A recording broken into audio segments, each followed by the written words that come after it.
Hello friends, and welcome to my kitchen on the Oregon coast. I am making for you today a little bit of comfort food. This is as Portland as it gets. This soup is from Elephant's Delicatessen, and it is their tomato orange soup. And if you've never tried it, I'm giving you the recipe because not everyone can go to Portland and go to the Elephants, but some of us remember it very fondly, and it's just one of the best soups out there, I think. So, and it's also really easy to make, and I'm going to show you how to do it right now. So what I have going on right here is I have half a cup of butter in a pan, and I've started some onion. I've got half of a yellow onion in here, and we're going to get this a little bit more transparent than, or translucent than it is right now. Once that happens, I'm going to add a little bit of thyme to it to kind of waken it up a little bit. And I think that's already ready already. The recipe itself calls for, no. The recipe itself calls for just like a 1/4 teaspoon of it. And I don't understand why, because why would you do that to yourself? I like to add about half a teaspoon. And so, I know I'm going wild here. I'm gonna get this just fragrant. And as soon as that is done, I'm adding about a teaspoon of black pepper, maybe a little less. And I like to grind it myself. So here's a question for the audience. What? How often did you go to Elephants? Well, I didn't necessarily go there super often myself, but when I would have meetings for work, sometimes the people who we met with would order out from there because it was an easy place to get lunch. So this is one 28-ounce can of diced tomatoes, organic, and that's going in. And we're just going to let this all get friendly with each other. Well, I guess it's more of a question I have. Okay. How often did you get like work lunch? When I was in your belly. Yeah. As pregnant. You probably had this soup maybe 2 or 3 times. Okay, so yeah. I was not grown on it. No. No. But it is still a really good soup. So what I'm going to add to this now, in their recipe they want you to add the orange juice late, but I think it's important to add it here because there's another step that's coming up that keeps you from having like a curdling problem with your cream. So I'm going to use 1 cup of orange juice. You can use store-bought orange juice if you want to. You don't have to squeeze it yourself. I prefer fresh squeezed myself, so that is what I'm doing. I need a bigger squeezer. Yes, you do. This is a big orange. Yeah, the oranges we get at our local co-op are very big. Which is interesting because they don't grow anywhere near here. Well, they come down from California. Or come up from California. Yes, they do. They do. Probably, yeah, a couple of places. If we were flipped on our axes, it would be down. Yeah. Wow, this is like just a little bit too small for this. Just a little bit. We're almost there. Yeah. Big citrus reamer would be nice. Yeah. Yeah, we don't use a lot of orange juice around here, so this is a special, kind of a specialty item for that purpose. We just eat them. I do use this for all of my lemons and limes, though. And it is a very good reamer. It is. I've had it. It's a dream. It might be older than you. I'm not sure.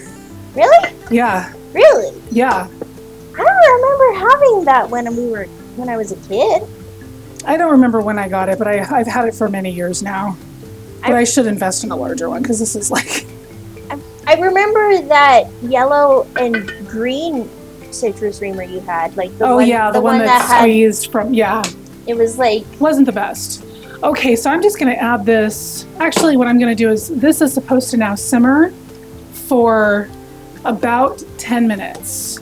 And once it has finished doing that, I will come back and add the orange. I don't want to add it too early because it kind of loses its potency if you do that. So we'll be back in about 10 minutes. Back. This has had a little time to simmer and get to know itself and everything. And so now I am going to add my orange juice.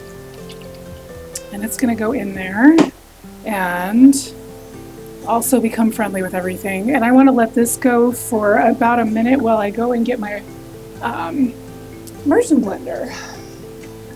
Maybe. I don't know. I don't know. All right, so now I'm going to, well, actually, before I do that, and this doesn't matter because it's just going to go into that bowl anyway, I forgot to have my baking soda. We need that. Yep. Kind of important to the whole process. And this is the time on sprockets when we dance. Or add, baking soda to our soup. So you need just, how much is this? This is a quarter. Yeah. Okay, just a quarter teaspoon of baking soda is all you need for this. And it's already That's how effective baking soda is. People underestimate it. I have this friend who was telling me that sometimes when he would get indigestion, he would make a paste of the baking soda and eat it. I'm like, dude, your stomach does not need to be that basic. But look at that. Look at how it foams up. And so this is taking care of any acid problems that we might encounter with the cream when we add the cream to this. When I was a kid, I used to get acid reflux from tomatoes.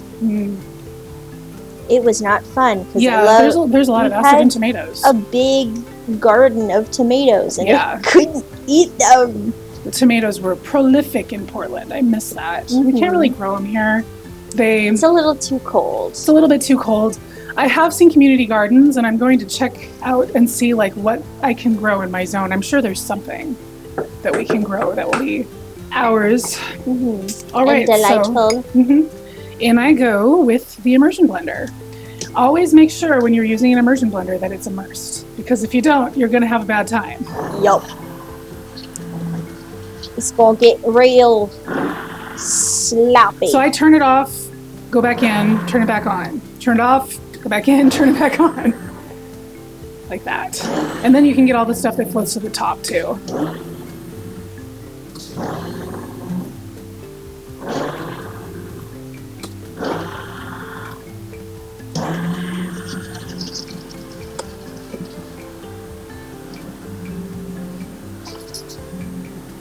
Yeah. If you pizza when you French fry, you're going to have a bad time. Yup. That is true.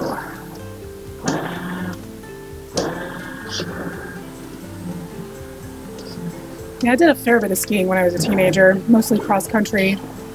Not so much now. If only we had gone to Mount Hood.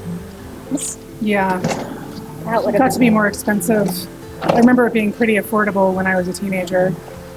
A lot of my friends would, and I would just go up to the mountain. Yeah. It's too bad I grew up in a time when it's stupid here. When everything is expensive, yeah. Stupid and expensive. Stupid. So you can a little bit do this. You just don't want to do too much. It's not great. Yeah. And see, it's still pretty chunky. So now what I'm going to do is I'm going to remove this from the heat. Well, actually, I'm just going to do this. Since there's nothing on this. This is not on. I am just going to take this over to the sink real quick so that I can take this and be done with it.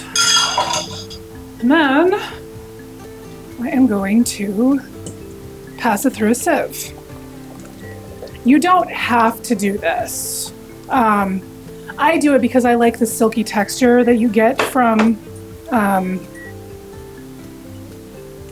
passing it through a sieve, but you can't, if you like it chunkier, leave it chunky. That's totally fine too.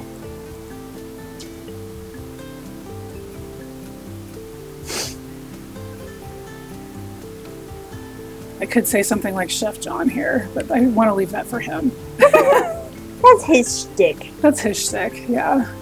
It's okay. We'll find our own shtick at some point. We will. Our channel will find its voice. Indeed.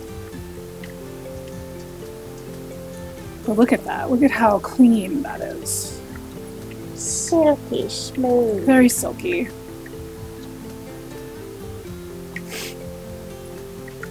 I'm gonna add a little bit more to this because there's still a little bit more in here.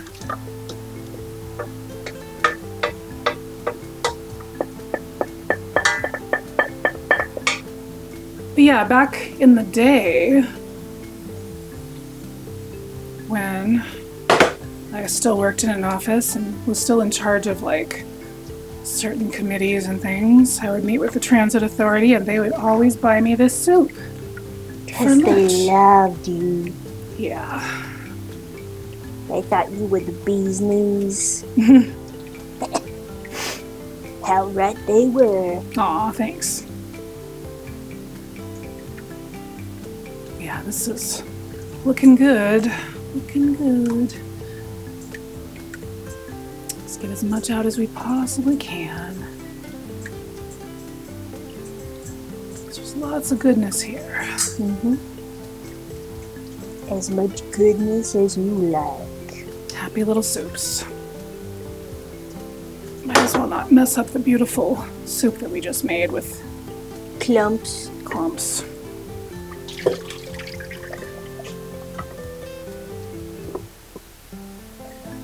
And waste not, want not, I say. Yeah. That's a couple spoonfuls right there. Mm-hmm. Mm-hmm. Mm-hmm. All right, one last step to go, and we're all there. Yippee! All right. It didn't leave. It didn't leave me. That's good. So now we are going to gild the lily. And make it And- even more creamy Actually, and dreamy. take the top off of the cream.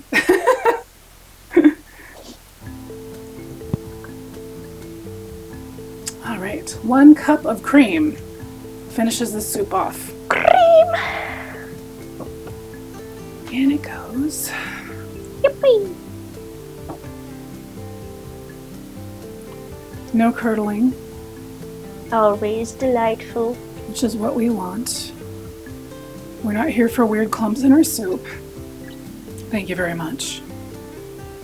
All right, I'm gonna turn this back on.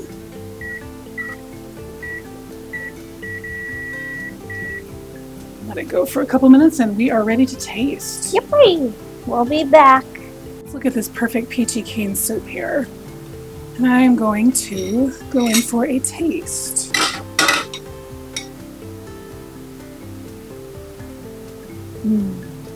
Oh, that's so good. That is just divine. Yeah. Delicious. If you have a chance to go to Portland, go to Elephants and try this soup. If you don't have a chance to go to Portland, make this soup. Like, share, subscribe, be excellent to each other, and I will see you next time. Yippee! Bye-bye. Bye-bye.